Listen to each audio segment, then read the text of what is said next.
He's like, oh, that 20-second duration skill is down for you? Well, I'm going to run across the whole map just to give you empower so you can farm better. Maybe disassemble your arcane boots, rush the BOTs, Yeah, so you can just follow the AM around more easily. Yeah, so it's the glorified alchemist or something like that. He's going to get rep though.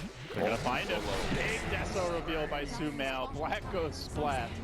And EG find the pickoff they need. Wow, he died so fast. They're going to still take the fight though, surprisingly. Trying to anyway. Ice moving in, but he gets clipped by a burrow. Sumail chunking down Nuts, who doesn't yet have his access to his ultimate. 50 seconds ago, clipped by a stun, will go down. Beautiful RP, but where's the follow-up damage? They simply don't have it. Arteezy turns around, kills off the zombie man, now chasing onto the Nix's edge. There's the burrow from Universe, and the clean up crews in town. 4 fall, and they commit the RP. And they still lose the fight. Their lineup is so strong together here with Templar Assassin doing -7 armor with Deso and -8 with Meld. That on top of what Lifestealer already has, and he didn't even have to get minus armor himself. So it's like he has all these free items just from fighting with the Templar Assassin. It's just amazing fight, and just really shows Anti-Mage is quite weak against physical damage, even with a Vanguard. And that is the big downside to this build is, you know, one way to play the AM in this situation is to try to play the greedy route, right? Split push, avoid fights. But if he tries to fight head on, seems he can't win. So now he's neutered his own farm curve in order to try and survive and take fights, but at the same time still can't really take them. Now if they have the Golem and they have Fatal Bonds and they land the RP and there's a good Mana Void, like if all of that is perfect, maybe. Are they going to find that kind of a fight is really the question. Yeah, it was honestly just perfect setup by them. They got to start the fight on the AM, and then they saw the Nyx Assassin. The RP was beautiful, but by the time the RP came through, the Tombstone fell, so they didn't even at least get extra zombies out of it. It's just not a good fight for Faceless. I kind of think they regret going in there. And RP is a pretty long cooldown. 40 seconds still until it's ready. So Golem up, but RP down. Faceless starting to follow the AM around the map, but you compare that to EG, and they are spreading a lot more. Arteezy push out the top lane, TA is farming mid, now going to clear the enemy woods, dropping down traps. They are playing a game that they know how to play very well. We saw that in their previous series against Complexity. If you give them room, they love to play the economy game down the stretch in the mid game, build up like an hopefully insurmountable lead before they go for the big objectives, and already about an 8-9k gold lead, similar on experience. So 2k gold at least for Anti-Mage, and he's taking the tier 2. They're going to skewer Zype. Oh my god, did she die fast. Burrow Strike. That's Templar Assassin, man. Yeah, and then Sumail gets the job done. Already the Dragonlance complete. He's pretty farmed. That was all from amazing last hitting in the mid lane. When TA is this far ahead of an Anti-Mage and you've picked up Magnus, you've maxed in power pretty early, that's a problem. Yeah. I mean, do they even have late game at this point? I mean, it's not looking amazing, that's for sure. Anti-Mage is matching the same farm as Lifestealer, but TA is a whole like 40-50% ahead of that. And AM doesn't have his typical farm items. Like when Mag is dead, look at him farming creeps. It's so bad. It takes like 5 hits to kill one creep. Normally it's like 6-7 hits, you kill the whole wave. I can just imagine how much Black must have been gritting his teeth to build a Vanguard and a Yash on Anti-Mage. Well, I'm sure he was smiling the first time he got ganked, but the second time, he's like, oh, no problem. Oh god, wait. So this could be the big timing for them. They have the Manta now. Other problem is, like, who is the great Mana Void target here? Lion only 550 mana. Io up at 780.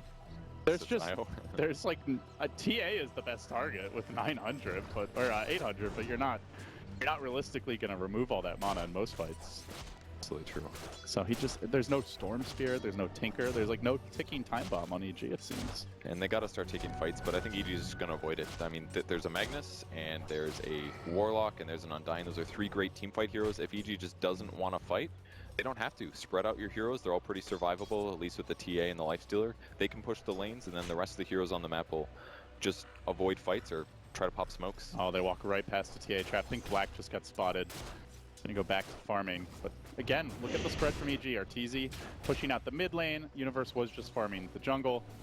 They were pushing bottom with Sumail, so they're spreading a little bit, but Faceless ganked down the drain, not getting to use those big teamfight ultimates and whiffing on their ganks. I love where Sumail's putting all his psionic traps. It's also all very common farm places for a lot of Faceless side heroes. Their Ancients, Roshan Pit, the first large camp close to their base, all places that you would farm if you were a little scared or wanted to farm on your side of the map. So just using that information, knowing where Black is, they'll be better at countering split push, knowing when their opponents are setting up for it, or knowing where the rest of the heroes might be. It's just allowing them to take this information and then avoid fights like they want to anyways. I mean, I'm just wondering at what point Faceless are able to take that fight, because you've got an Assault Caress nearly complete for Arteezy, Desolator almost done for Sumail, or sorry, not Desolator, the Daedalus almost done for Sumail. Really? Oh god. Crystal is already coming out, so well underway to that. And meanwhile, Epicenter in the mid lane is Arteezy again. They dropped the rock, but already too late. Now the relocate arrives. EG, all of a sudden, you thought they wanted to farm. Well, you were wrong, sir. 4 down. Golem about to drop as well. The lone survivor. Sad man who hates magic.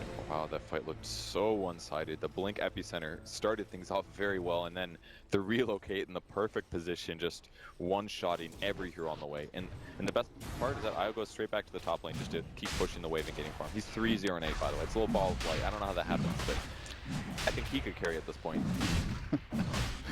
Well, Faceless, not only did they lose the fight, but they blew the golem. So now you're looking at over 2 minutes, even now, where there's no hope of them taking that team fight. Just didn't farm nearly as well. This is just really one of the things that Sumail's amazing at. He always gets at least as much farm as his opponent, oftentimes more, and this was an extreme example of it. And he turned it into ganks, and he turned it into map pressure. Whereas on Magnus's side, I feel like all we really saw out of him was some empower on his anti-mage, and other than that, we saw some semi-unsuccessful ganks that's put him in this bad spot. And we saw this style of play, I think most notably, if you go back to Team Secret, at like the Shanghai Major, where they would do it with Ember, they would run, I think it was Misery playing offlane for them at the time, and Puppy even said in an interview, like, yeah, we just picked Magnus for empower. Like, the rest is just a bonus. If you hit a good RP, if you hit the skewer, that's okay if it's your offlaner, but when you're giving him more farm priority in the mid lane, and then on top of that, anti-mage isn't going Battle Fury build, you can't really rely on him to necessarily be that solo carry unless you find the team fights. So can I find Arteezy? Looks like they're going to pass a little bit. Nighttime vision, not good enough here. It's a very close attempt. They could have interrupted this with an RP, but passed the creep wave to find him. So that would have been pretty big there. Would have been, could have been, but not. Kind of the story for Faceless here. And any TPs in the mid lane now, infested on the Sand King. They're ready to take a fight. They do finally have a blink on the Nyx. Maybe this could be the start of something promising, but that's only if Universe doesn't get the first jump, and he's got the blink. The first as well. Ooh, they used Manta mid actually. Trying to stun Sumail, that would have been a big pick, but still has Aegis even if he goes down. They'd have to do that twice. Daedal is complete. Look at these AM illusions. They're 3 shots for him, and that's without the crits. I've never seen them so worthless looking, but do not look strong right now. You know, Okay. black lucky for the uphill mist. I was gonna say, it's like, wow, he has evasion already. Oh, there used to be a tower here. Blake skewer off the mark. Nice 4-step. The Universe just scooting Templar away. And now back to the melee racks. There's the team fight. There's the encounter to start off. Ice. He finds 2, but the counter burrow is there. And immediately Black's gonna drop. Still Sumail, very healthy. Has the Aegis to boot. They shred up the Undying. Zombie down. EG. Just cruising. Faceless looking absolutely lost. They pick up their carry. Yeah, they've got the double ultimate. No mana for it now. As Jabs will lob out another shockwave, and that's a lane of Rex. Yeah, Straight on for more kills. Saved by the little, what's it called again? The buildings? The little buildings. The huts. dudes on it, yeah. Effigies. He tanked an attack there. Did you see that? Saved his life.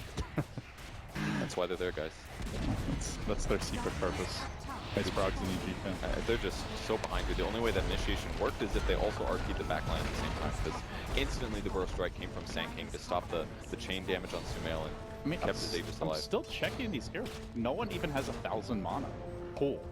Let alone that much missing. The issue is they have to try. That's all they can do.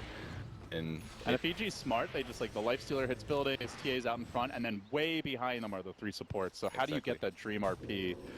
That dream. They didn't even want to mess around with 2 people. They've been using TA the whole time to hit it, just because with Hurricane Pike, his attack range is actually fairly normal, 520. That's almost a regular ranged hero. So he gets to hit it. He's got the Aegis. He's got refraction that is, and eventually all the barracks fall just because he does so much damage.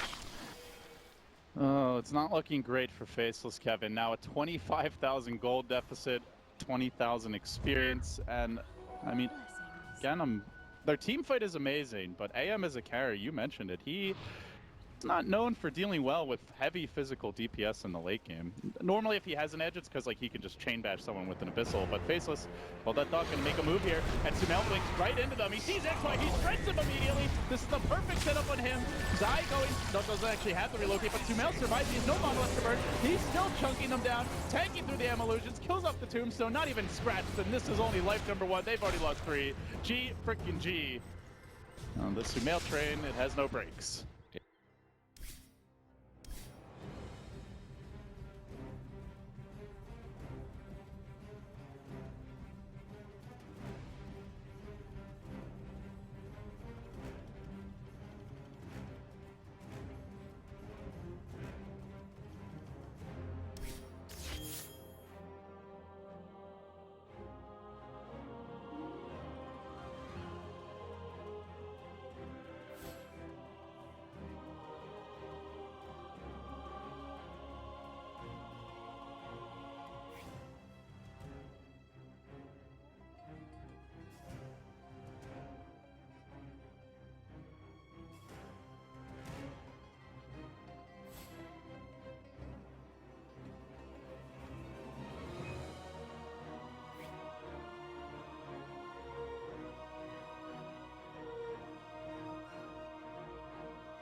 Bambo.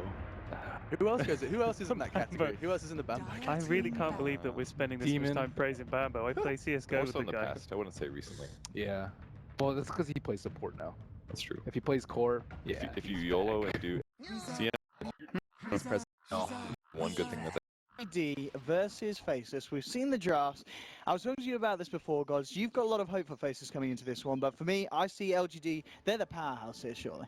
Yeah, I think it's going to be a close series, but LGD, despite not qualifying, are a very strong, formidable team, and probably one of the stronger Chinese teams here, just due to the fact they're playing with their full roster, no stand-ins in the mix, so definitely look for them to make a strong showing. I think we're both kind of looking at EG and LGD as maybe the two favorites in this group, but Faceless, a tough first-round opponent for LGD. This is the best team in SEA as far as online results go. They just haven't shown the same kind of performances on LAN just yet. And obviously, considering the drafts that we've seen from both sides, we're going to see this interesting interaction, obviously, with both teams having this roaming.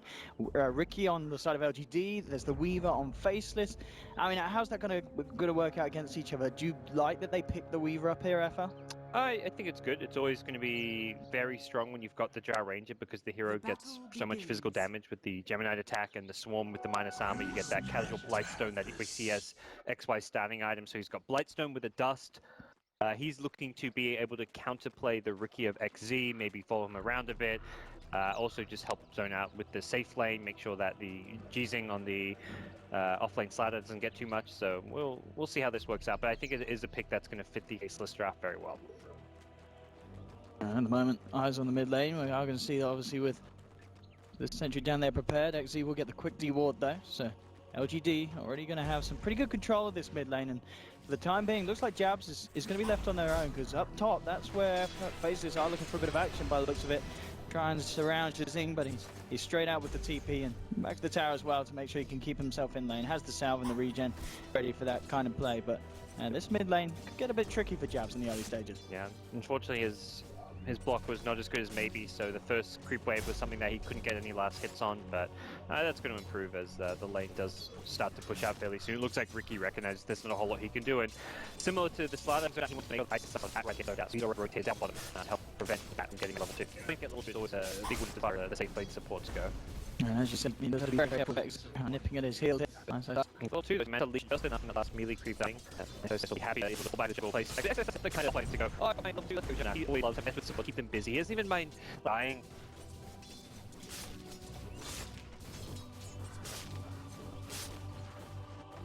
Death's bounty.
Double kill!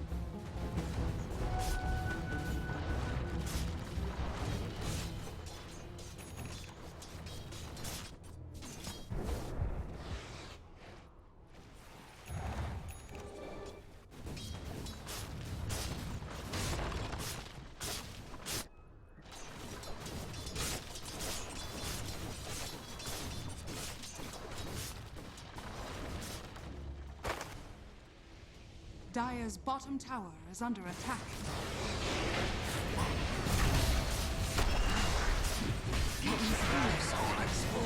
Now you dwell in the deep.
Dire's middle tower is under attack.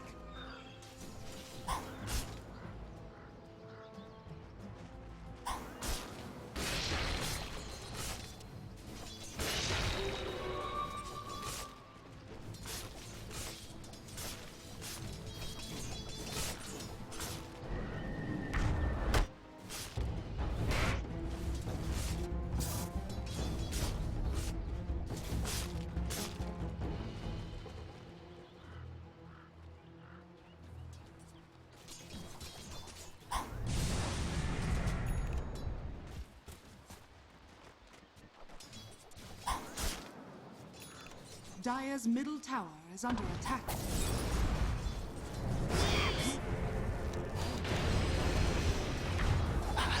not the thing you gotta worry about. She's double kill. Radiant's top tower is under attack. Radiant structures are fortified.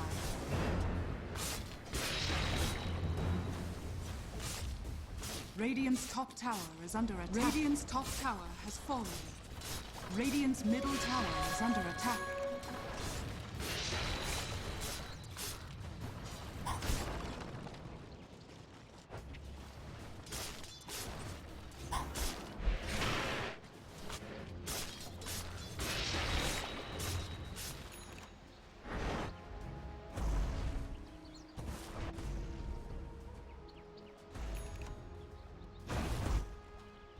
Dire's bottom tower is under attack.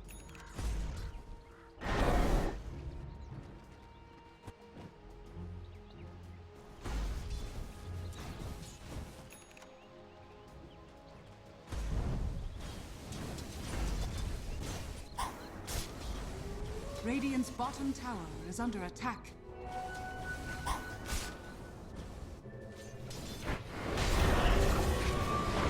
Radiant's bottom tower is under attack.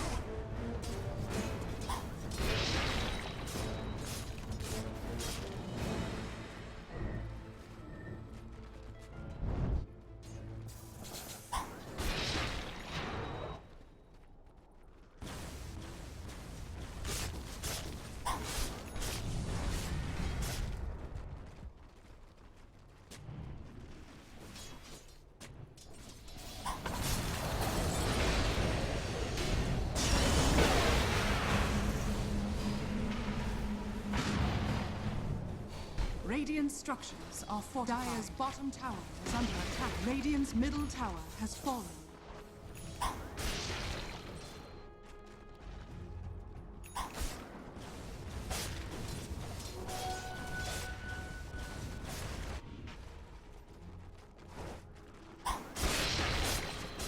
Radiant's bottom tower is under attack.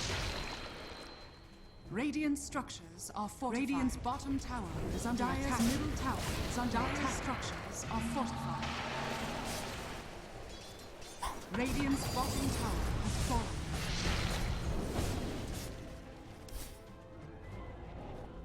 Radiant's bottom tower is under attack. Dire's top tower is under attack. Radiant's middle tower is under attack. Dire's top tower is under attack.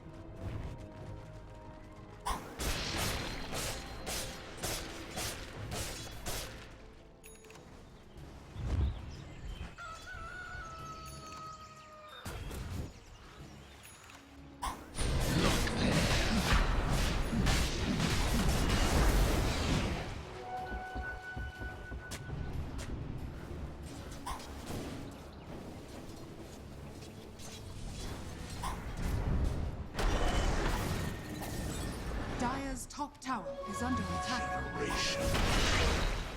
The veiled oracle chose you.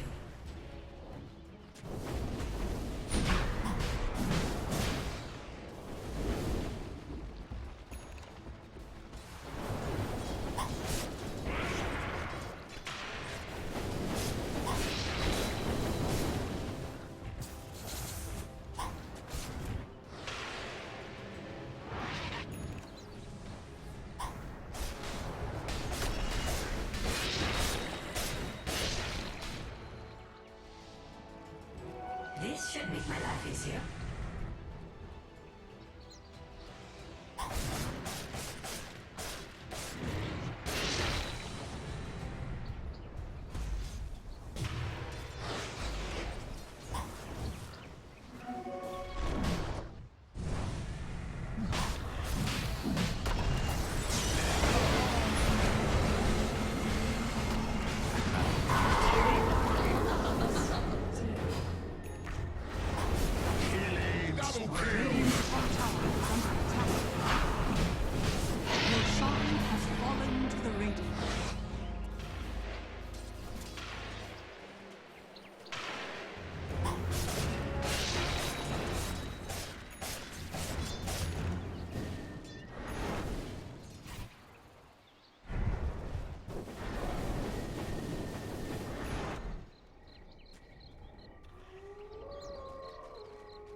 Dire's middle tower is under attack. Dire's structures are fortified. Dire's middle tower has fallen.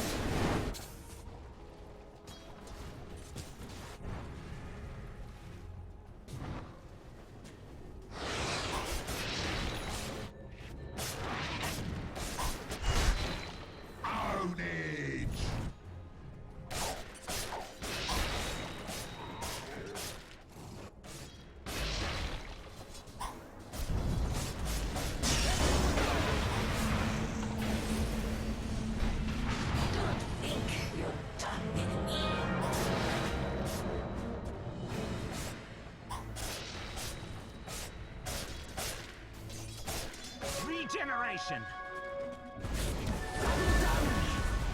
Dire's top tower is under attack.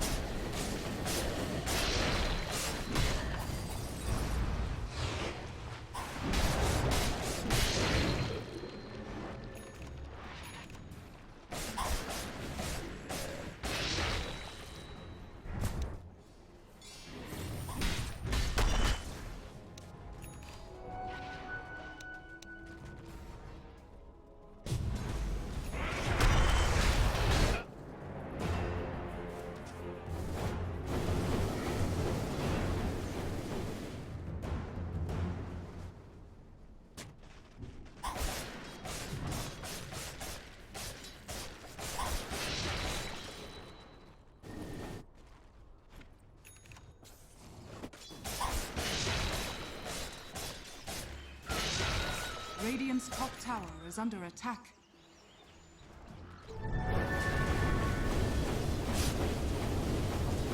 Radiant's top tower is under attack. Dire's bottom tower is under attack.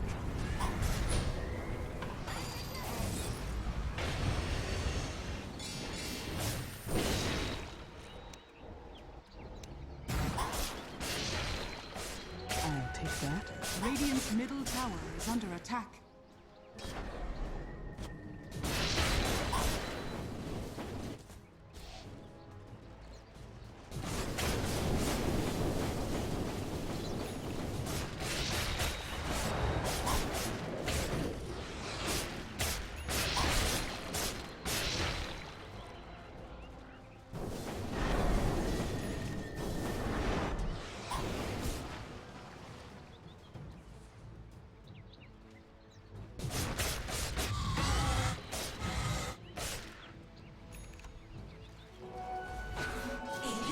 Dire's top tower is under attack.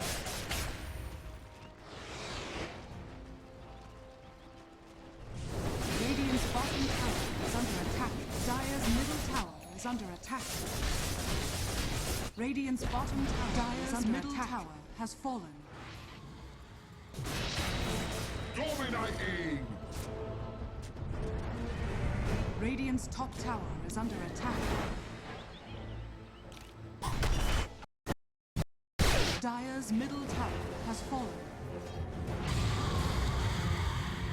Radiant's bottom tower is under attack. Overshadowed. Radiant's top tower is under attack.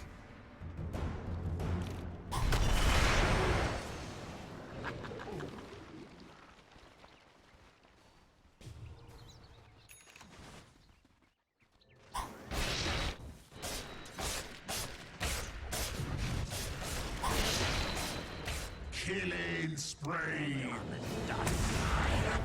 Dire's bottom tower is under attack. Dire's bottom tower has fallen.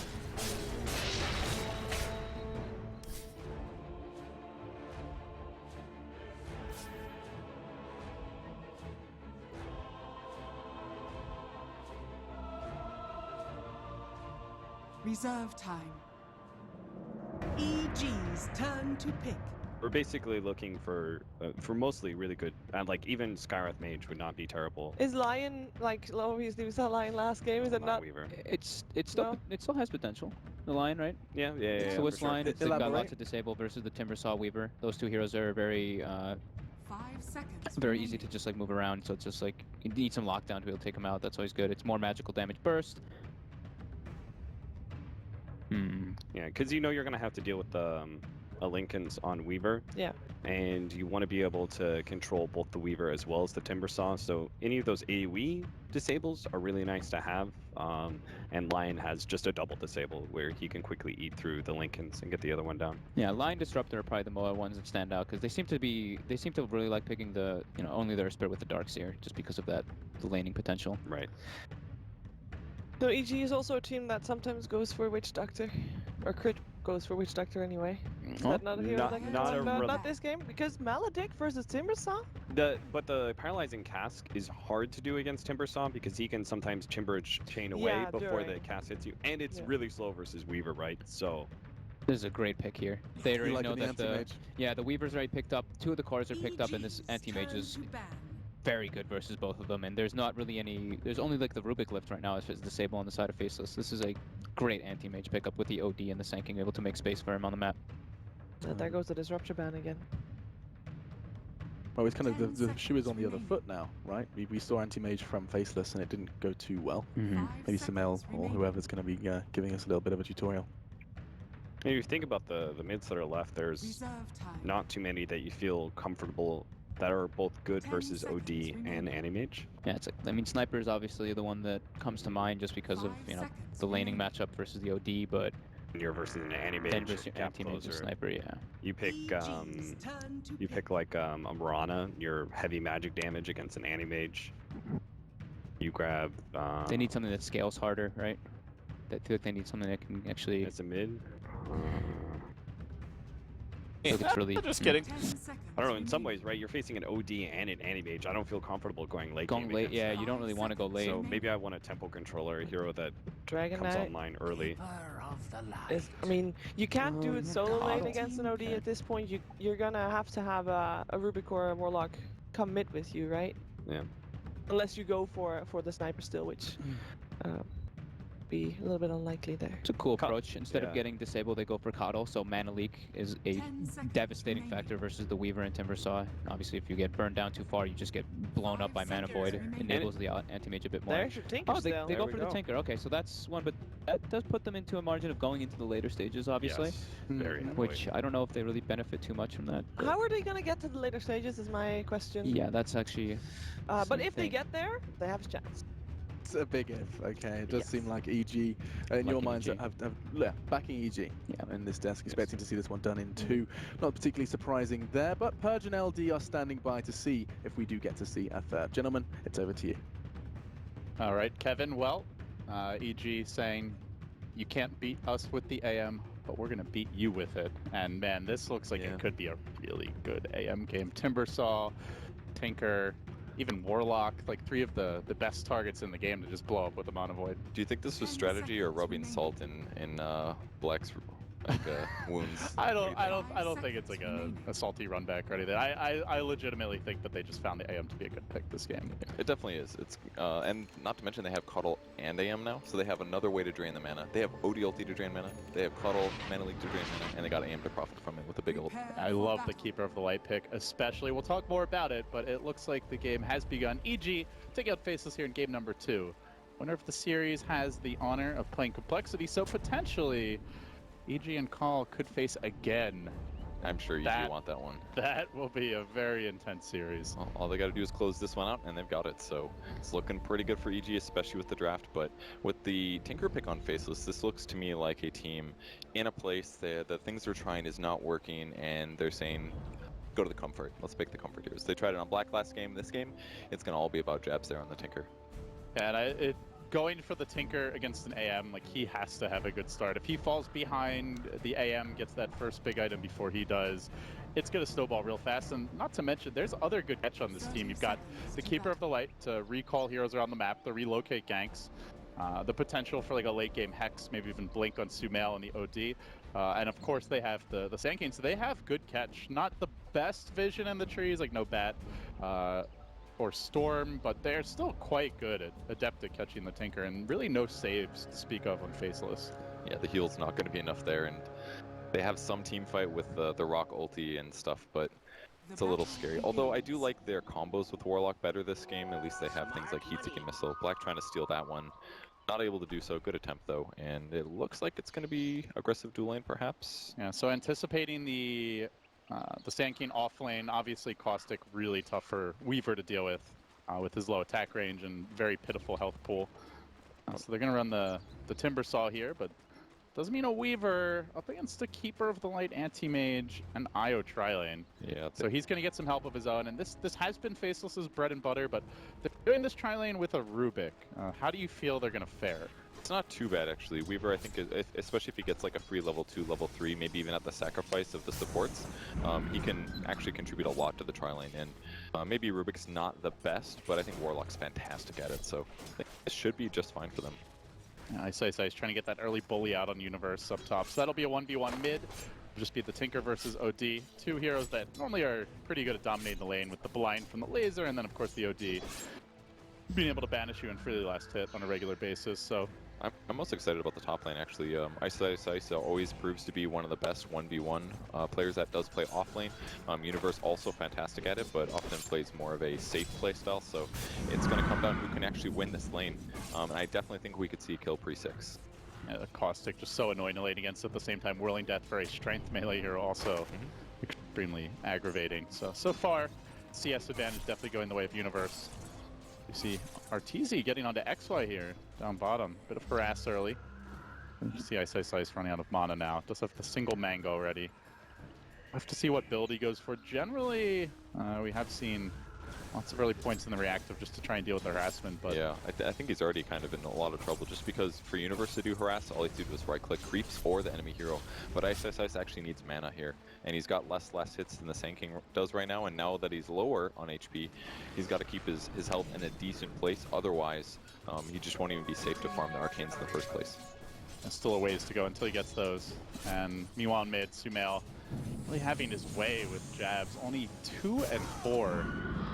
There's of a wave coming in here, but gonna have a tough time last hit in their tower. Sumail getting off that extra little deny, just disrupting the Tinker's last hitting. And Tinker not getting a good start. They're also going aggressive tri-lane, which means they're not stacking for him. So if he's gonna come back from a bad lane, it's gonna be a slow comeback, Kevin. Yeah, really will.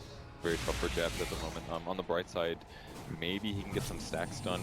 We'll see how many points he puts into something like March of the Machines, but the more he delays it, the harder it is going to be to catch up to Sumail. But oh god, 3 hero eliminate bottom. Oh, Keeper Light, he used to be king of the tri-on-tri-lane. Like, I go back to the TI3 era where it was a little bit more passive in the laning stage. Alliance really mastered stacking heavily. They'd let Bulldog come and clear the camps just to rush his Midas as an offlane prophet, but he could also, Keeper Light could also fare really well in aggressive 3-on-3 tri-lanes where you're fighting, just because you had a good Illuminate.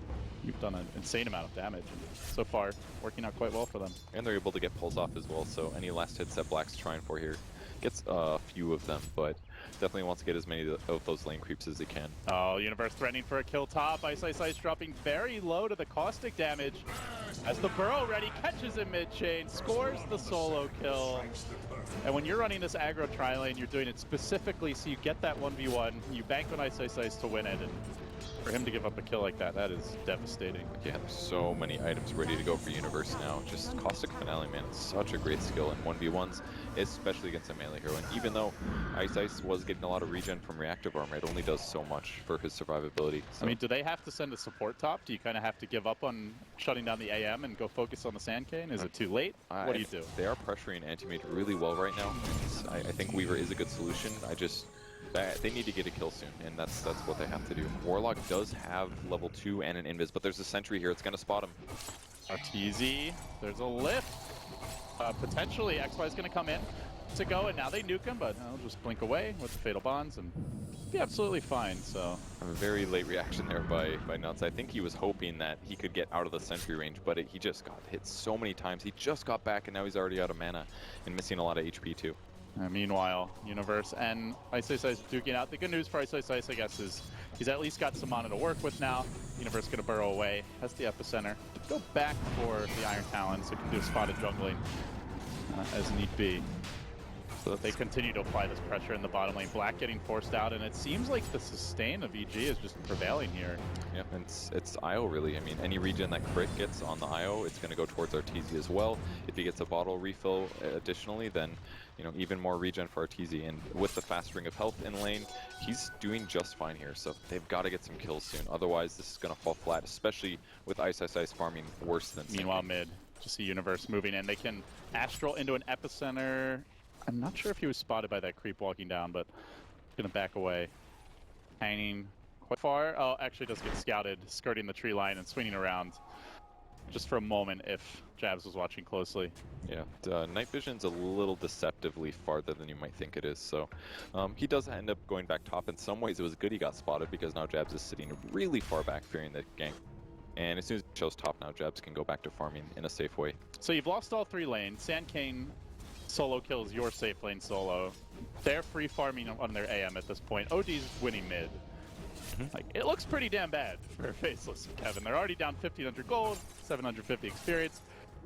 What's the comeback mechanic here? It's a lot, but most of that is on the support. So it does look really bad, but it's not as bad as I think it is. If you just look at the net worth, for example, every single hero that's doing well on EG is close to being matched by Faceless heroes. So first couple team fights and gank rotations are really where things matter.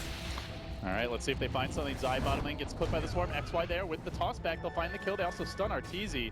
He used the blink offensively, but with no Swarm on him, should be okay. Dropping low, but has the 4-man shield, has the regen. He'll be fine. Meanwhile, mid lane, Jab's getting run down.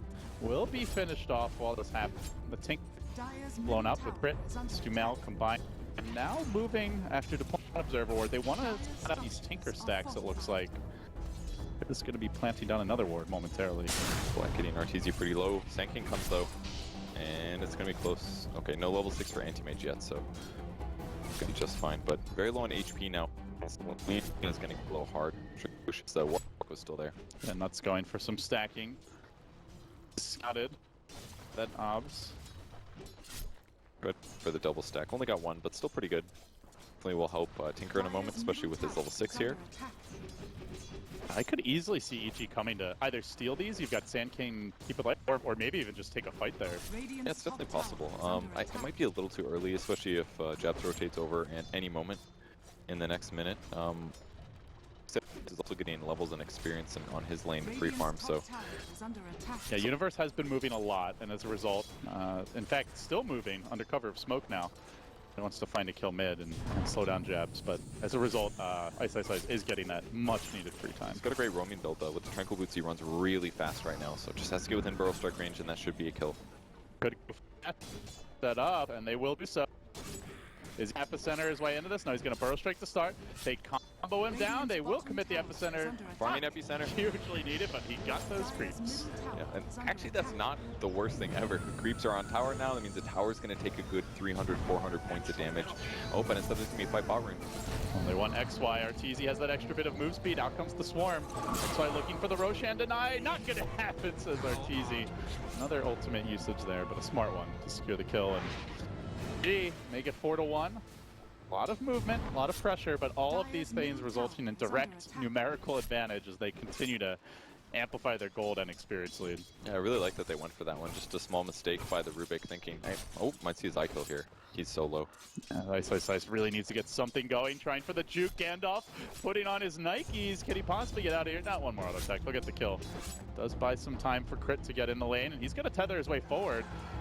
It's a bit of damage to Ice, trying to bait him in, really, but Ice with the Chakram chaining through. Crit then quickly able to stick up. Look for the turnaround, still no backup. Ice, he's not done with this one yet. He's gonna Soul Ring, look for the jump forward. He will connect on Crit mid-tether. Chakram, that won't hit. They're bringing him low, courtesy of the Fatal Bonds. Can they finish him off? The Chakram pullback gets the job done. Off with your head, he says, though. I'm not really sure Io has one, but he's dead anyway. That was true Ice right there. I knew he was diving as soon as the Io baited him like that. He's like, you want to outplay me? I'm gonna outplay you. But EG is one of the worst teams to try that against because they are also so individually skilled. I honestly didn't know if he was going to be able to catch Io with that last Timber Chain, but he gets them, and great movement there by moving his hero with the Chakram and pulling it on a different direction. Well, tower mid does get denied. XY and Jabs combining for that, but at the same time, Tinker getting his tower pushed down this early with the March build. You don't see that too often. Yeah, it's a bad place to be in. He can go to the jungle, but now it's even harder to defend the jungle if he gets ganked there. That's a really good point. Enemy heroes aren't going to be super behind enemy lines, like where that Radiant Ward is in the Dire jungle. They can fight in that area, and they're not really that unsafe in comparison to what it would have been otherwise. And there was no trade of any kind. Arteezy, all 3 cores of EG still free farming. After that momentary ganking moment, Universe is caught right back up, actually dead even with the Timbersaw once again, and Blink is coming soon, Kevin, so got to imagine with that, the impending relocate for Crit, already level 5 3/4, roughly.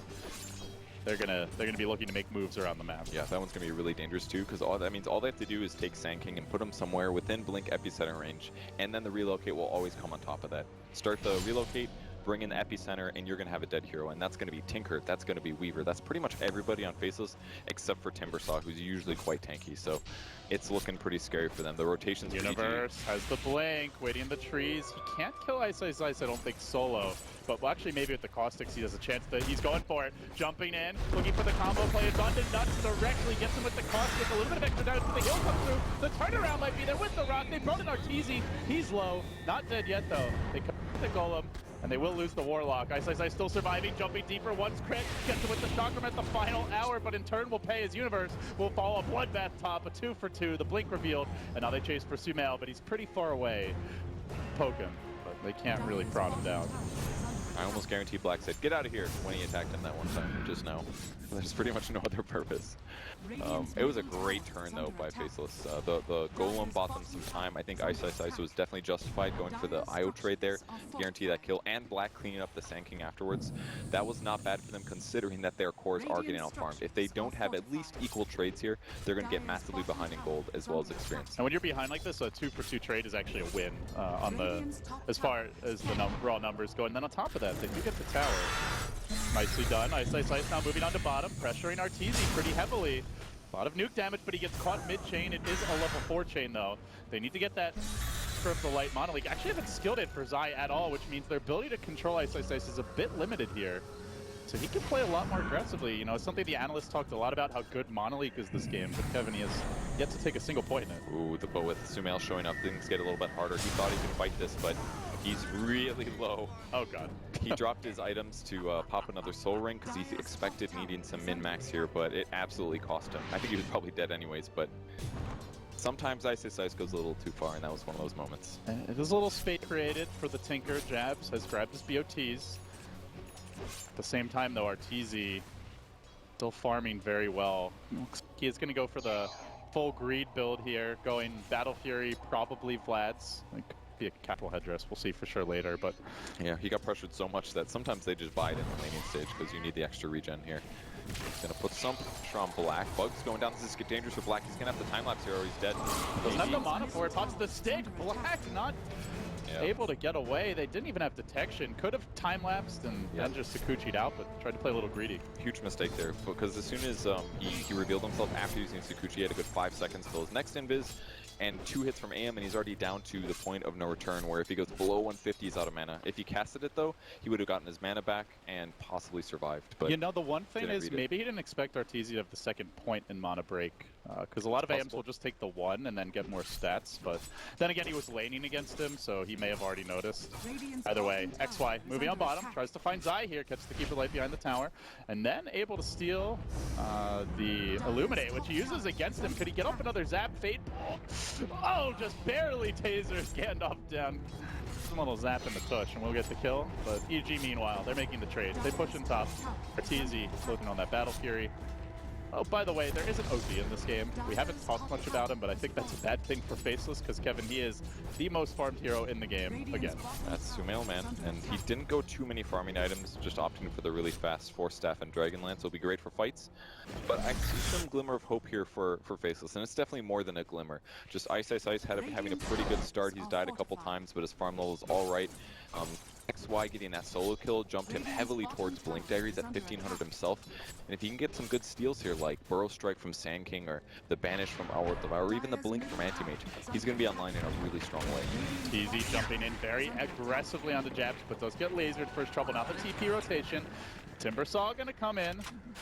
Crit very low. There's almost no regen left. No bottle charges, only 1 stick charge. They have fully invaded the jungle, and with Universe here, they might be looking for Go. Nuts doesn't know about it, but EG, they see him first. They get the Blink Burrow, Arteezy the last hit, and that basically gives him the Battle Fury. Despite all the pressure, the aggro tri-lane, he's got casual headdress, treads, poor man's shield, and Battle Fury only about 400 gold away. This is a pretty fast pace for the AM. Yeah, he's in a great spot. Pretty moderate mistake by Warlock, though, I'd say, especially with Anti-Mage blinking that aggressively to harass the Tinker in the first place. Crit's free. TP out, Sakuchi. Oh, the auto-tech not in time. Now Arteezy can go into black. Time-lapse unavailable as he gets stunned. Focus, Monovoid, he's dead again. Another big pick. EG continue to punish black. These deaths he can ill afford. He's now starting to really slip behind in net worth. Yeah, I mean, you don't... he almost got the IO. He was incredibly close, but that's 2 deaths now that he's had just because of his mistakes being aggressive, and those are just unacceptable as a hard carry. And now Nuts, well, he wants to D-ward. EG, they're still here. They have not gone home. He drops the rock. Feels almost desperate. They at least got to get this crit kill. He's able to get 4-staffed away. Sumail there with the save, and now looking for the turn. They will manage to steal Burrow Strike. Now this could be big, Kevin. The best spell in the game for Rubik to steal. Very low cooldown, extremely long duration stun with mobility, and he's now got a blink. Yeah, another kill for himself, so...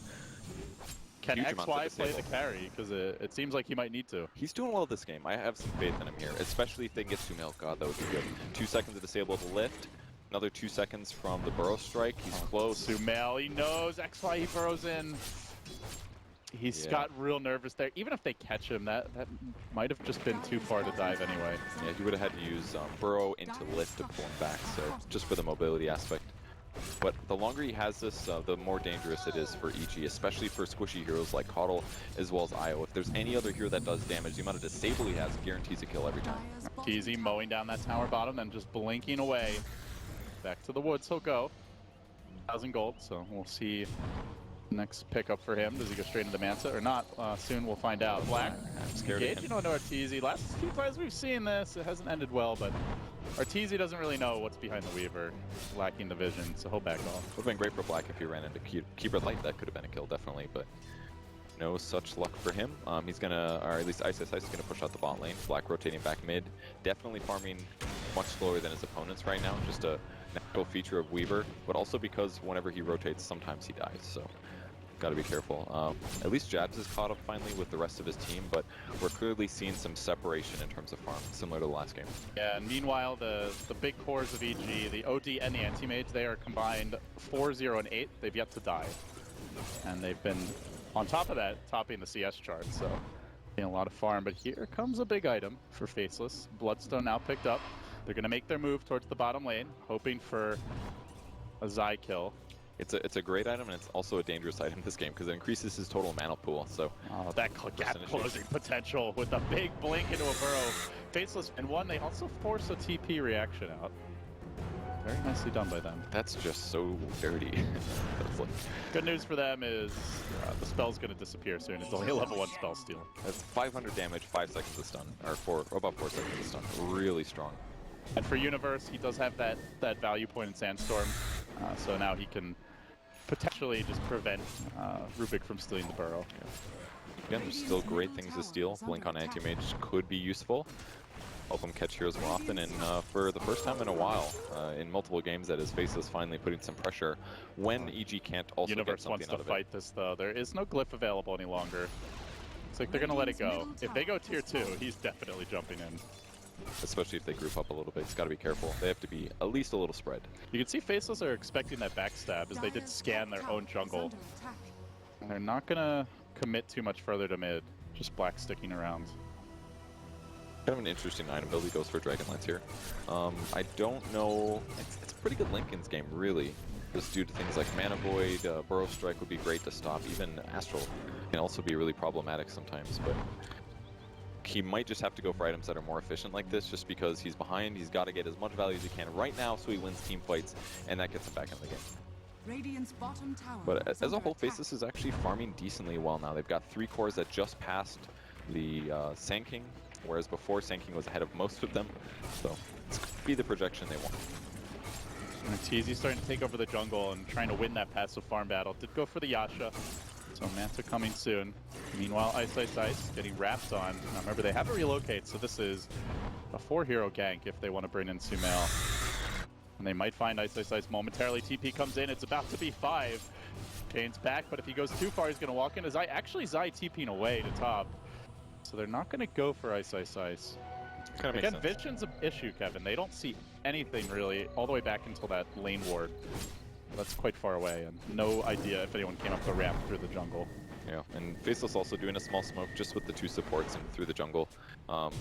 Be a little unlikely to succeed since they need some kind of damage, and maybe Rubik can steal something, but kind of scary there. Still in Viz with the smoke, now revealed. Don't actually have vision. They do grab an additional blink here. Sumail picking his up, so some really long-range gap closing for EG. Now it all comes down to reactions. Who stuns who first? Can Rubik blink dodge something? Radiant scan being used. It's going to spot Black rotating up, but will they expect the whole team? Ooh, very close. Jab's almost dying. Do summon the Tinker to hold the line in EG. Not wanting to push into the... I mean, this is dirty. Fate Bolt and March. Yeah. A lot of deep push for Faceless. Even the Chakra. Yeah, but both teams have really good vision right now. XY placed an observer ward a little deep here, and EG with another ward very close to the enemy tower in an unpredictable place. So it's going to be hard for the fights to start like that when both teams expect where their opponents are. I think you made a good point that Faceless are, you know, doing a good job of stemming the bleeding. Yeah, they're down about 4k gold, but it's not getting worse for now. EG are pulling a little ahead in terms of experience, but time being, they don't forfeit these tier 2s. They still have some ability to project force around the map, and they haven't found that big, decisive fight to let them completely seize momentum. And they're getting to a better place too for fights. And point booster on Rubik, the faster that Tinker gets his Ags can change a lot as well, just because it'll increase the amount of AoE damage he does, and then it just comes down to Nuts being able to cast a good Fatal Bonds. I'm almost even thinking about him getting an Aether Lens this game, just because if he lands a good Fatal Bonds, every single rocket spam that comes out just ends the game. So they just kind of need vision and a good Fatal Bonds, and Tinker should be able to clean up after that. The pin comes out. Maybe Universe got a glimpse of Black there, not sure, but Black gonna deep away. Now up to 2,600 gold. Are you expecting just the Desolator at this point? Do you think there's anything else he could go for? You mentioned well Lincoln, but sure. He's not buying components yet. Yeah, that's a great point. He does have some coverage, I guess, with Warlock heal, but Lincoln's is a safer move, but this game I kind of just need damage. Oh no, Ice caught out bottom. He tries to chain away. The Mana Leak instantly stuns him. He's out of mana entirely. Oh god, and then gets blasted back again. But he is still tanky. Crit trying to give pursuit here. Now Tinker coming in. We could have a big rumble in the jungle momentarily. Keep in mind, Anti-Mage also has a TP with a freshly completed Manta. They still have Epicenter, and EG, speaking of deep push, they've got a lot of their own with the Keeper of the Light. They're not going to give this tower up for free. Do Faceless dare to contest? Sumail doesn't have a TP here, so because he relocated back top, Faceless could try to take a fight bottom, but much like it was difficult for EG to take their tower, they're going to have to deal with the Keeper of the Light blast that's going to nuke the waves down. So TZ kind of thinking about a move in here. He's going to be scouted by a Warlock illusion. I think they're going to BOT back down to the bottom lane. Continue their jungle invasion. I mean, their Faceless is holding the line kind of right now, but every moment that nothing happens in terms of tower deaths or ganks, that there's Anti-Mage somewhere just getting insane farm, and that's what's happening. He's completely pulling ahead right now. And if this continues for 10 more minutes or something, they're not even going to be able to kill RTZ. And how do they even, like now even to kill him, they have to lift, they probably need a stolen burrow, they have to drop the rock, probably Fatal Bonds, and for sure, the Timber Saw has to be there for all the pure damage. Absolutely. It's already hard, Kevin. It is, but they have to get something going, and it's all going to take vision, and that's what they're getting a hold of at least a little bit. Great ward on the cliff, one in the mid lane. Maybe they can spot some rotations, but they almost need to ward their own side of the map. Right, they're going to see him. This was like the dream scenario to kill up Arteezy in the mid lane. They try to lock him down. He still blinks away, and it's to the north. They chase, though, with the bugs. The shotgun coming through. Chain connects. Faceless, a desperately needed kill to stem the tide, and with that, Deso complete. Bloodstone charges for Ice. The graph finally takes a noticeable dip downwards. It's a great gank. The big fixture that really secured that was the stolen blink for Rubik, so he could chase, and especially the Weaver bugs. They knew exactly where his hero went as soon as he blinked away, because half the time you blink into trees or you blink up a cliff, you don't know where the guy went because he spins in his animation, but that kill was huge for them. 497 gold just for the kill, and I'm sure that gold is split a bit due to AoE. Oh, Faceless staying to Roshan. Courtesy of the bugs and the Deso, they take this quite quickly. Who do you imagine they give it to here? Ice is a decent target, but Black also skips survivability items. Maybe they put it on him instead. It looks like it's going to be Ice based on their positioning. Meanwhile, EG trying to pressure bottom while this Roche happens. They did use the relocate crit. Will he get blown up in time? Push back and forth, explodes right as he's about to relocate out, and that means Sumail left on an island for now. He was Glimmer Cape. They dropped the rock, but he's able to skirt past it. Instead, Zai going to take the bullet for the team. The support's down. The anti-mage only now respawning. Sumail, though, will TP away, and Universe already out of there. Faceless getting some stuff done. I mean, don't call it a comeback just yet, but it's starting to be one. They got 2 support kills. They wasted the rock trying to catch an OD. A little unfortunate for them, but they also got Roshan. But they also got Roshan and an Aegis. So even though that fight didn't go amazing, it went very well, and it could just allow the next fight to go well now that they have Aegis on Weaver. So looking pretty good. And Bloodstone charge is starting to ramp up. Ice getting a blink, so they're chasing potential in the AM. Does improve. Here comes Jabs TPing onto this top tower. Arteezy's going to try to hunt him in the trees. He eats through one. He has the Basher now. Jabs has to be careful. One more blink forward. Oh, just in time. Makes it out of there. He's going to look for it. Doesn't actually spot them, but... Arteezy, though, starting to flex his muscles, and Faceless really do have to be careful not to give him a free kill on this Tinker. Yeah, once you get a Basher, it's just really straightforward, especially if you use Manta to remove the laser. You've got a Tinker kill once you get one Bash. You just got to stop the rearm and the TP out and dead one. Although he's got Ags, I guess, so if the Manta is used too early, he can blind. Universe trying to farm his own woods. Could get punished here as Black moves in. Ice jumping forward as well. They're going to commit the Chakram for this. Now the Yules follow-up coming through. Rockets onto crit, dropping him a bit lower. Now the Glimmer back, and Faceless ramping up the offense in the EG jungle. Ends up to Arteezy to relieve that pressure as he split pushes top. Mantas, and with that Manta on cooldown, will jump away. Ice. Man, that can really bring the pain, forcing him back. Yeah, it's so good at killing the anti-mage illusions. Normally very resistant to damage, but pure damage cuts right through, and isn't going to be until AM picks up something like a heart that Timbersaw becomes worse against it. I really feel like Ice could Speaking of which, he goes for the Vitality Booster, so not sure yet if it's going to be a heart or just completing the full Abyssal straight away, but... I mean, honestly, he's only taken the 1 point in Spell Shield. He just got his second.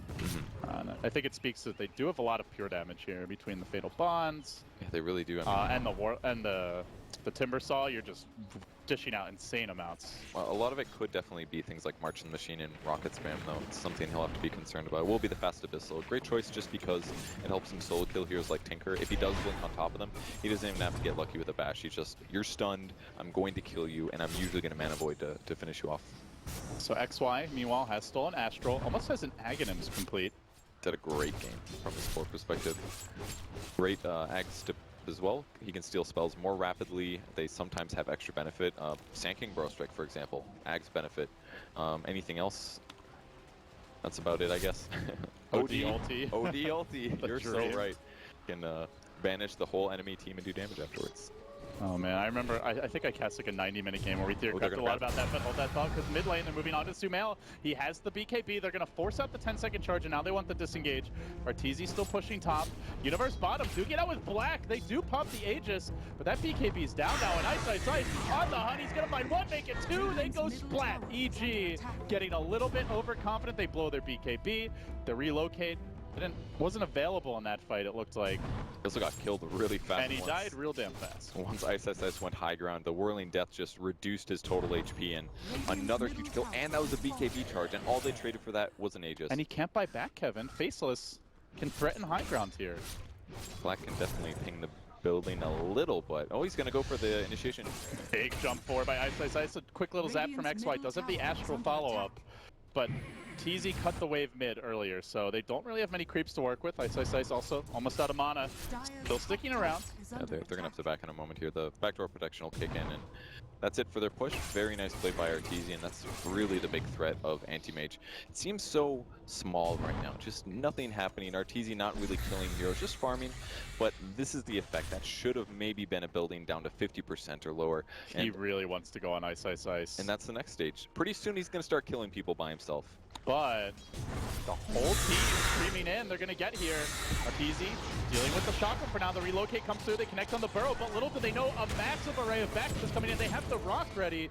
They kill Ice, but now they need to get out. He suicides, and Arteezy scrambles away. Crit to the south, Arteezy to the north and to the east. Into the trees he goes. He blinks back, and they will successfully assassinate the Timbersaw and live to tell the tale. Sort of. He ended up using his Bloodstone before that. He was moments away from getting anti-mage ulted, so good choice by him. I do like that he was a little aggressive there, trying to set it up for his team.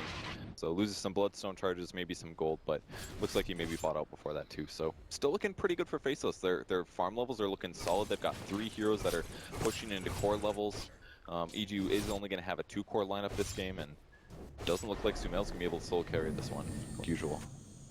All right, Rubik Eggs. Now it's the 2-second spell steal.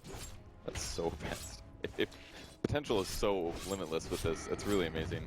Cast a spell, steal somebody's spell, cast that spell, steal another spell. But you have to be like the character in that movie and react as quickly and decisively to make it work, because he is still fairly frail and squishy. His eye's going to move on to Jet, tries to focus him down. They don't have their anti-mage for this fight. Keep the light down early, and into the trees goes Sumail. They recognize if he's moving in like that, there must have been back. And Ice gonna find a huge catch, but XY also gets picked up at the same time. Nuts thinking about the rock drop, hanging onto it. Sumail gonna blink and tries to get away. Arteezy starting to corral. Ice moves into position, has the no more Mana Void. He already used on the Rubik, but they relocate and they end up taking a 2-for-1. I thought that they were gonna commit to the OD kill there, but Timbersaw doing the right thing and getting out. Tons of backup from EG with that one. They're just so damn mobile with the recall, the relocate, 2 mobility items on Sand King. I felt like he was by himself, but all of a sudden everybody's there, and Timbersaw is dying easy. Those dots converge rather quickly. Nope. Weaver a little bit in trouble mid. He's got a BKB if things get really scary. He might have to time-lapse. Yeah, he's going to have to. He easily would have died if he didn't time-lapse there. He didn't want to BKB. I think that was a pretty safe move, but he's going to be off the map for about 30 seconds with the heals. Oh, top lane. Ice. Starting to get to work on Arteezy. Not going to do much more than force him back. Now, what do you think Tinker's going to get now? Normally we see Aether Lens with Axe, but there's so much mobility, I don't think you need it. Like, why not get... Straight Hex, I would say, is still pretty viable against AM. Yeah, I think so too, because it actually gives them a way to guarantee kill AM if they catch him. For EG, there's really no sign of a Lotus Orb universe, buying the Yule's recipe for now. So they don't have a... I guess their best Hex solution is just going to be relocate. Yeah, probably 4 staff, I guess, on OD would work, but considering how solo Anti-Mage has been playing, if they get some wards in good places and some of his movements, the Hex could be instrumental. I mean, I feel like they already have plenty of deep push, so I don't see him needing a Shiva's Guard. He's still going to drive fast to the Mana Void, even with the Shiva's anyway. Yeah. And I would agree, I'm not sure about Aether Lens at this point. Maybe not Ghost Scepter, it's kind of slot expensive for now. It's a lot of options, he doesn't quite have the money anyways. And then your Mana Void can really hurt. They're about to take a fight here. They spot crit, Ice reveal the smoke too. Moving on to the IO, but Arteezy there is reserved. They're going to lift him. Can they follow this up? Good nuke damage, but do they have the range on Nuts to get in position and finish him off with the rock? Not going to happen. Crit away to the south, but Black is there pumping in the Desolate damage. We'll find the kill. Arteezy, though, away towards mid, and meanwhile, Universe pushing out bottom. So EG, more and more, starting to play the game of rats. On the bright side, at least, they can pull Arteezy to his jungle to safely continue farming, so his net worth isn't going to be impacted too much from that. Just another death on the IO. Definitely significant, though. He's got Ghost Scepter for survivability, but there's so many nukes on Faceless, and you're really seeing just how dangerous Ice is on this hero once he gets a Blink Dagger. Just jumps on people and blows them up if they don't have an instant stun, and that's really what EG's lacking. This poor Tinker. Little does he know the trap they've laid for him. Got the Hill Ward down bottom. Wouldn't be surprised to see one top later.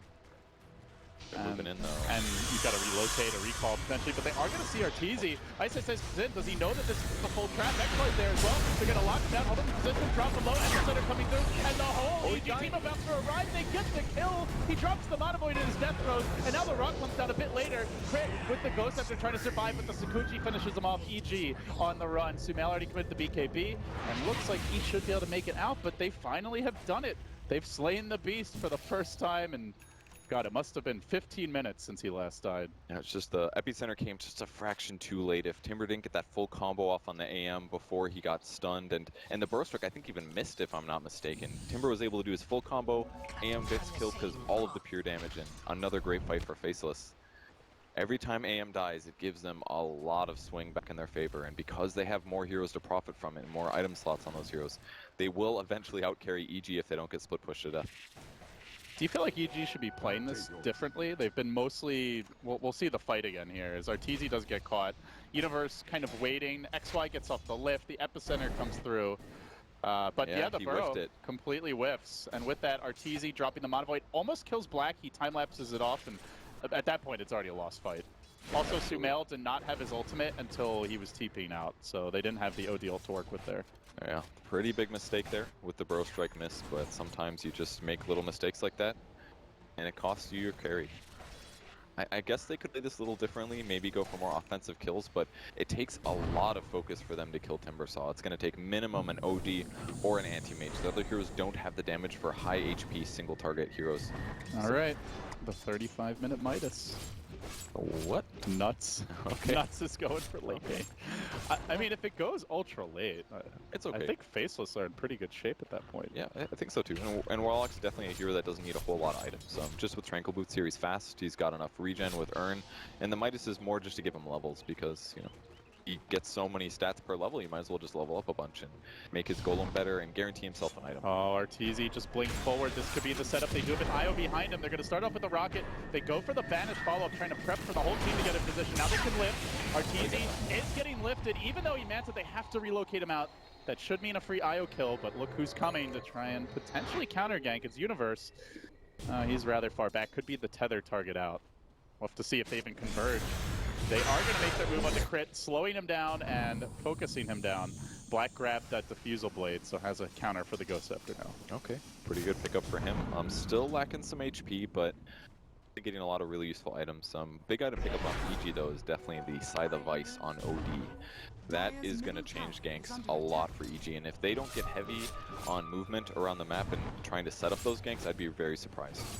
And EG now have the reliable disables here, right? They've got the Abyssal Blade, the Blink Hex, and you've got the Blink Burrow Strike. Faceless do have a good setup spell in the Blink Lift, but do they have the follow-up? Well, it's going to be a little tougher for them in the upcoming fights. And very similar situation coming from Jabs. He's only about 400 away from finishing his Hex. Big difference though is he gets to rearm that and cast it multiple times in a team fight. So I think this game's very even in a lot of ways. It's really tough for EG, right? Like, who do you focus the Tinker? If not, you're getting Chain Hex. Do you focus XY? If not, he's got an Ags and could just go nuts. Yeah, if you don't go on Ice, he's going to jump on your backline and blow up either Caudle or IO almost instantly. Similar with Black, always aiming for the supports that are easy to kill. And it's getting tougher and tougher for EG to find those easy kills, but at the same time, their damage continues to ramp up to meet the task. Butterfly now complete on Arteezy. Getting close to finished farming anti-mage status. Yeah, killing him is very difficult now, and just moving around the map rapidly is even easier for him. It's pretty much all down to Timbersaw damage-wise and Black, I guess. I mean, they're so diversified. It's great. They have multiple types of... they got pure damage from Tinker and Magic. From Black, they've got massive physical. From Ice, they have tons of pure. There's not really an easy way for them to build against it other than going for like a BKB on Anti-Mage. Not something you ever really want to do. You'd rather grab a higher value item. Especially since you have an IO, and one of the ways you might expect to get out of the gank is the relocate save, so KB could be a double-edged sword. Indeed. I just feel like the hero picks that EG went for here with the Caudle, especially, it was meant to be against a Timbersaw thing, but the lane net setup never really did that, and because of that, Faceless got off to a good start, and now they're kind of stuck with the Caudle and what he does, which is really split push, anti-push, stuff like that. It's useful, but it's not helping them get kills in the mid-game. Arteezy is on the warpath into the trees, XY blinking out, Nuts is trapped there, they've already lost their Tinker, but he's coming right back onto the catapult. He blinks to the north, suddenly he's the one who might be in a bit too far. They are on a mission to hunt, but Crit also TPing away. Anti-Mage scrambling north, wants to cut the waves again, and you can see EG more and more just spreading the map, pushing the lanes in, and if they go for fights, they're very surgical ganks. They're not trying to take these head-on team fights much any longer. I love how they're doing this. He just shows up briefly mid, already starts the recall, kills one creep wave to prevent any more pushing there, and just gone. off to farm again. They know how scary it is to fight into Fatal Bond, the Tinker nukes with the Ags, the AoE damage the Timbersaw brings. Not worth the risk, it seems. Might as well just farm as many heroes as possible, grab more items. Arteezy's still out farming everybody. But Faceless, it's been back and forth, but they do hold a very minimal advantage. I'm still a little unsure about Jabs' farm rate. He's still pretty far behind. It took him a while to finish the act or the scythe. Great item, but top lane. Blink Burrow onto Ice to start things off. They're gonna mono-leak him, and while that was happening, Nuts got assassinated. They got some deep wards in the woods. Easy kill with the Hex there. They're gonna try to grab Ice as well. Oh, Speen, okay, we'll stop that. And they're at least gonna chafe him a little bit. They go for the banish. Universe getting into position here. Doesn't quite have the burrow strike range. The nuke damage from Sumail with the orbs heavy. And meanwhile, an assassination on the mid lane with Arteezy able to bring down Black's Weaver. Jabs into the trees. Doesn't have the range for the Hex. One of those he's out of there. Where you wish you had a Linken's on Weaver instead of a BKB. It's if he blinks on you from darkness and drops the Abyssal, it's over. And just a couple big kills there for Faceless. EG want to end this game real soon. They buy the BKB on the anti-mage.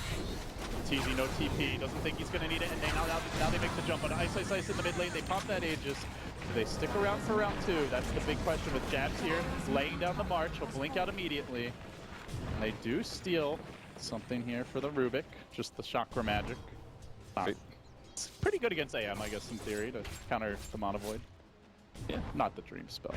Maybe there's got to be something else you can cycle with it, like Ice double Chakra Armor or something.